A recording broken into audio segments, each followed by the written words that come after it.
Estamos dando início a mais uma aula do nosso curso Panorama Bíblico. E nós estamos vendo uma panorâmica do cânon do Antigo Testamento. Estamos passando assim rapidamente por cada um dos livros e buscando ter um entendimento a respeito de aspectos históricos, textuais, do conteúdo de cada um dos livros, na tentativa de trazer a você, meu querido aluno, uma visão um pouco ampla do que é realmente o cânon do Antigo Testamento, para darmos início ao nosso estudo do livro de Gênesis e assim caminharmos em direção ao entendimento da palavra de Deus e do plano de salvação que Deus estabeleceu para todos nós através da sua palavra. Eu espero que você, neste vídeo, possa ter um pouco mais de compreensão acerca dos livros históricos. Este é o tema da nossa aula de hoje. Mas antes de dar início, eu quero encorajar você que está assistindo esse vídeo. Se você gostou do vídeo, se realmente você entende que ele é bênção para a tua vida e pode abençoar a vida de outras pessoas também, faça-me o favor de dar o seu like e de acessar aí o sininho para que o YouTube possa informar você do lançamento de novos vídeos. Nós procuramos, sempre que podemos, estar atualizando o canal para que você possa sempre ter material disponível para ouvir, aprender, estudar, ok? Então, por favor, não deixe de curtir o nosso vídeo para nos ajudar a subir dentro do YouTube e também atingir o maior número de pessoas através do estudo da Palavra de Deus, ok? Que Deus o abençoe e que você possa ter hoje uma boa aula conosco dentro do nosso curso Panorama Bíblico. Hoje nós vamos falar então sobre os livros históricos. Os livros históricos são 12 livros. O primeiro deles é o livro de Josué, que vem logo depois da narrativa do Êxodo, porque o livro de Josué vai contar agora a respeito das conquistas na terra de Canaã. O povo já entrou na terra, Moisés já foi recolhido para estar com o Senhor, e agora assume a liderança do povo um jovem chamado Josué. E Josué foi o líder dos hebreus depois de Moisés. Ele é também chamado de Oséias, era filho de Num. O livro de Josué, como eu já disse, é a continuação do Pentateuco. Ele relata a travessia do Jordão por Israel, depois da morte de Moisés para a entrada em Canaã. O livro relata também a conquista e o povoamento de Canaã pelas 12 tribos sob a liderança de Josué. Então nós vamos ver aí uma sucessão de grandes batalhas, a conquista de Jericó, o fracasso na tentativa de conquistar Ai, e por que isso aconteceu. Vamos ver também Josué conduzindo o povo, liderando o encerramento da construção do tabernáculo, e muitas coisas tremendas acontecem no livro de Josué. Grandes intervenções de Deus para levar o seu povo à conquista da terra de Canaã. Na sequência vem o livro de Juízes. O autor deste livro foi possivelmente Samuel. O livro cobre um período de aproximadamente 325 anos e registra períodos sucessivos de opressão e libertação, e a carreira de 12 libertadores. Os captores de Israel foram os mesopotâmios, os moabitas, os filisteus, os cananeus, os midianitas e amonitas. Então foi um período de grandes confrontos entre Israel e aqueles povos que tentavam dominá-lo. Uma variedade de libertadores que vai de Otiniel até Sansão foi usada por Deus para conduzir o seu povo à liberdade e à verdadeira adoração. O propósito do livro é mostrar que o julgamento de Deus contra a transgressão é real e que seu perdão pelo pecado e a restauração do relacionamento são certos para os que se arrependem. Portanto, o livro de Juízes, para nós cristãos de hoje é uma lição tremenda da importância do arrependimento para alcançarmos o perdão de Deus. O livro de Ruth é um livro muito interessante, uma história muito bonita, mas o seu autor é desconhecido. Alguns pensam que foi Samuel, mas as evidências internas sugerem que provavelmente foi escrito após a morte dele. Portanto, não poderia ser Samuel, já que ele já tinha morrido. O livro foi escrito algum tempo depois dos Juízes, em 1375 a 1050 a.C. O livro de Ruth é a história da graça de Deus em meio às difíceis circunstâncias. Este fato ocorreu no tempo dos Juízes. Esse período foi um período de muita desobediência, de muita idolatria e muita violência no meio do povo de Israel. Mesmo no tempo de crise e o mais profundo desespero, existem aqueles que seguem a Deus e através deles o Senhor faz maravilhas. Não importa quão desencorajador ou quão antagônico possa parecer o mundo, sempre haverá pessoas que temem a Deus. Deus sempre tem um remanescente que cuida das coisas do Senhor. E aqui não é diferente, né? Ruth era moabita e Boaz, descendente de Raabe. Raabe era uma antiga prostituta de Jericó. Não obstante, sua linhagem deu origem à família através da qual o Messias veio ao nosso mundo. Interessante que Jesus, ele é descendente de Raabe, né? Nós vamos perceber que na genealogia de Jesus existem pessoas de tudo que é jeito, para mostrar que ele veio realmente para salvar o que havia se perdido. Raabe é um caso de um resgate poderoso no Antigo Testamento. Uma prostituta que morava em Jericó e que ajudou os espias de Josué na sondagem ali da terra. Ela foi salva através de um cordão vermelho que ela colocou nas janelas de sua casa, que ficava em cima da muralha. E ela se tornou seguidora do Deus de Israel, se converteu e deu à luz a Boaz, né? Boaz se tornou, então, um descendente, né, numa linha direta de Jesus. O propósito do livro é mostrar como que 3 pessoas permaneceram fortes em seu caráter e fiéis a Deus, mesmo enquanto a sociedade ao seu redor desmoronava. Então, o livro de Ruth vale a pena você ler. É uma história bonita, é uma história de amor, é um romance, mas que traz lições tremendas a respeito de como é importante permanecermos fiéis a Deus e fazer as coisas de acordo com a vontade de Deus. Mantemos a nossa fidelidade, a força do caráter de alguém que é fiel a Deus. Em 1 Samuel, um livro que possivelmente foi escrito por Samuel, mas inclui também escrito dos profetas Natã e Gade. Se nós olharmos em 1 Crônicas 29 e 29, nós vamos ver que há uma citação a esse respeito. 1 Samuel é um livro de esplêndidos começos e trágicos fins. Ele tem início com Eli, como sumo sacerdote, durante o período de Juízes. Como líder religioso, certamente iniciou sua vida em uma íntima comunhão com Deus. Em sua palavra dirigida a Ana e no seu ensinamento concedido a Samuel, Eli demonstrou clara compreensão dos propósitos e do chamado de Deus, conforme os capítulos 1 e 3 do primeiro livro de Samuel.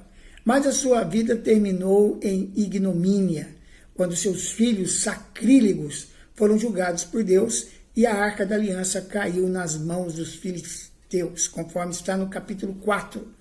A morte de Eli marcou o declínio da influência sacerdotal e a ascensão dos profetas em Israel.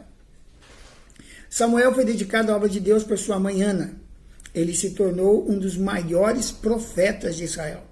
Vale a pena você ler o capítulo 1 a 4, 1 a 5 de 1 Samuel e constatar a história, né, bonita de como uma mãe que era desprezada pela outra esposa de seu marido, por não poder ter filhos, pela oração a Deus, alcançam a bênção, a graça de conceber um filho, que ela dedicou ao Senhor desde o seu nascimento. Assim que foi desmamado, Samuel é levado ao templo e entregue às mãos de Eli, para que ele pudesse cuidar dele e fazer dele um profeta. E isso realmente aconteceu na vida de Samuel. Samuel ouvia Deus com precisão e se tornou, sem dúvida, um dos grandes personagens do Antigo Testamento. Era um homem de oração, que terminou o período dos juízes e iniciou a escola de profetas e ungiu os 2 primeiros reis de Israel. No fim da vida de Samuel, ficou claro que ele também não estava imune ao mal. Assim como os filhos de Eli, os seus deram as costas para Deus, receberam subornos e perverteram a justiça. O povo rejeitou a liderança dos juízes e sacerdotes e clamou por um rei, como o tem todas as nações. Saul foi ungido rei, mas declinou rapidamente. Ele era um homem belo e humilde e foi escolhido por Deus para ser o primeiro rei de Israel. Seu início de governo foi marcado pela liderança e pela coragem, mas ele desobedeceu a Deus, se tornou um homem ciumento, paranoico. Seu reinado foi tirado pelo Senhor e sua vida continuou em declínio. Obcecado pela morte de Davi, consultou uma feiticeira e finalmente se suicidou. Então, também é uma história de um começo muito bom, mas um final terrível.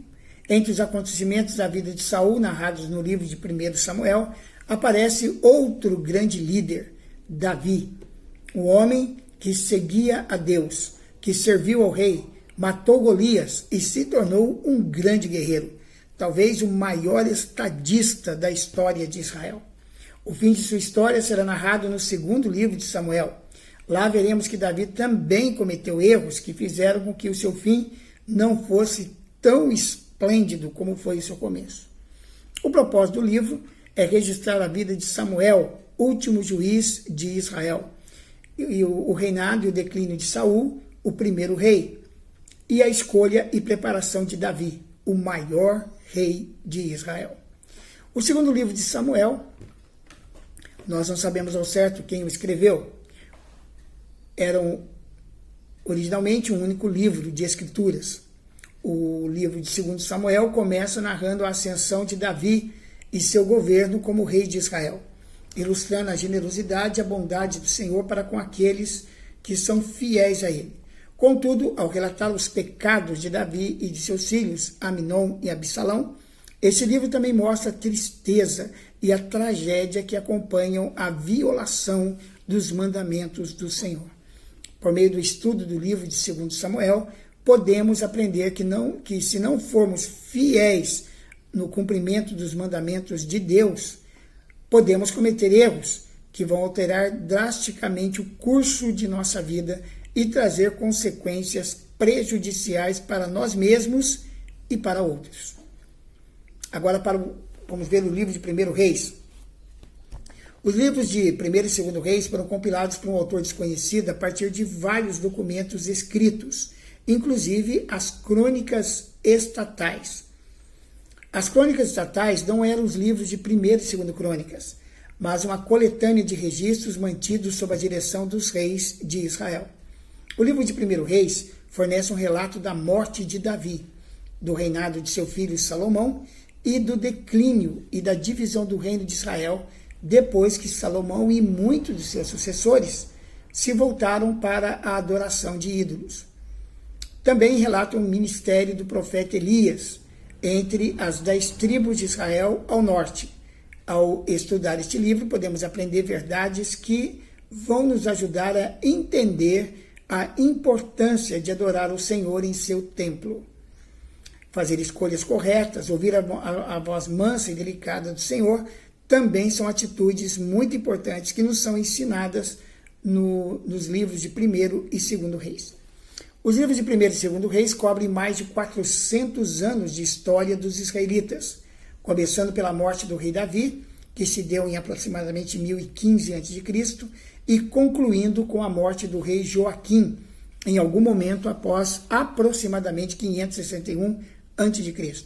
Esses livros são ricos em história e doutrina, e fornecem os fundamentos históricos e o contexto de uma parte significativa do Velho Testamento. Por exemplo, No livro de 1 Reis, lemos sobre a ascensão do rei Salomão, que construiu e dedicou um templo ao Senhor. O livro de 1 Reis conta que Salomão casou com muitas mulheres pagãs. Muitas dessas mulheres afastaram o coração de Salomão do Senhor, levando-o a adorar deuses falsos. Isso está lá em 1 Reis, capítulo 11, versículos 4 a 8. A decisão de Salomão de afastar-se do Senhor acabou resultando na disseminação da idolatria em Israel e na divisão do reino. O livro de 2 Reis pode ser uma espécie de divisão, pois relata a história dos dois reinos, do norte e do sul. O primeiro com a queda de Samaria e o segundo com a conquista de Jerusalém pelo rei Nabucodonosor. A queda dos reinos de Israel acontece porque seus reis haviam sido infiéis com os princípios do Senhor, deixando toda a nação vulnerável. Ainda com a derrota de Jerusalém, o livro traz passagens de grande significado para os cristãos, como a viúva que teve o seu azeite multiplicado pelo profeta Elias, uma história que muitas pessoas gostam de ouvir, gostam de ler. Por quê? Porque é uma história que mexe com a nossa fé, com a nossa dependência da provisão de Deus. Naamã, que fora curado de uma lepra após mergulhar 7 vezes no rio, como orientou o profeta Eliseu, que era discípulo e sucessor de Elias, um profeta que recebeu o seu manto antes que ele fosse levado por uma carruagem de fogo. Embora a preocupação principal do autor fosse a monarquia davídica, trata primeiro de um assunto de interesse secundário, o reino de Israel. Então, retorna a narrativa da monarquia davídica. O segundo livro de Reis nos ensina que Deus odeia o pecado e não permitirá que continue indefinidamente. Então, se há um pecado, temos que tratar com ele. Se pertencemos a ele, podemos esperar sua disciplina quando lhe desobedecemos. Um pai amoroso corrige seus filhos para o seu bem e para provar que realmente pertence a ele. Deus pode, por vezes, utilizar até os incrédulos para trazer correção ao seu povo, e ele nos dá advertência antes de proferir o julgamento. Foi exatamente isso que aconteceu com Jerusalém. Profetas como Jeremias foram profetas que Deus levantou para avisar o povo da terrível tragédia que aconteceria se eles permanecessem na desobediência. Como cristãos, temos a sua palavra para nos guiar e nos advertir quando nos desviamos do seu caminho. Assim como os profetas antigos, a sua palavra é confiável e sempre fala a verdade. A fidelidade de Deus para o seu povo nunca falhará, mesmo quando nós mesmos falhamos. As histórias da viúva e do leproso são exemplos para nós no que diz respeito ao corpo de Cristo. Assim como Eliseu teve pena das pessoas dos níveis mais baixos da sociedade, devemos também acolher a todos que pertencem a Cristo em nossas igrejas. Deus não faz acepção de pessoas, conforme a palavra de Deus nos mostra em Atos 10, 34, e nem devemos fazer. Então, aprendemos em 1 e 2 Reis esses exemplos importantes que nos levam a pensar e repensar o nosso relacionamento com Deus. Na sequência, vamos falar sobre 1 Crônicas, 2 Crônicas, Esdras, Neemias e o livro de Esther, um dos livros mais intrigantes dentre os livros proféticos. E aí, então, encerraremos essa parte dos livros históricos. Nós vamos terminando por aqui nossa aula e eu quero aproveitar esse último minuto que temos para orar por você. Deus, que o Senhor abençoe cada um dos nossos alunos que estão interessados no estudo das Escrituras Sagradas. Queremos abençoar também todos aqueles que participam dos nossos grupos de estudos em Londrina. Que o Senhor os abençoe, a todos que estão acompanhando o Panorama Bíblico em aulas presenciais. E também aqueles que estão dedicando seu estudo da palavra através dos nossos vídeos. Que o Senhor os abençoe, os prospere, cuide de suas famílias e faça, Senhor, com que todo aquele que assistir esse vídeo possa ser tocado pelo Espírito Santo para assumir um compromisso de vida com o Senhor Jesus. Te louvamos e te agradecemos por tudo que o Senhor tem feito por nós, em nome de Jesus. Amém. Amém. Querido, um grande abraço, eu sou o pastor Beto. Foi um prazer estar com você. Estaremos de volta no nosso próximo vídeo do curso Panorama Bíblico.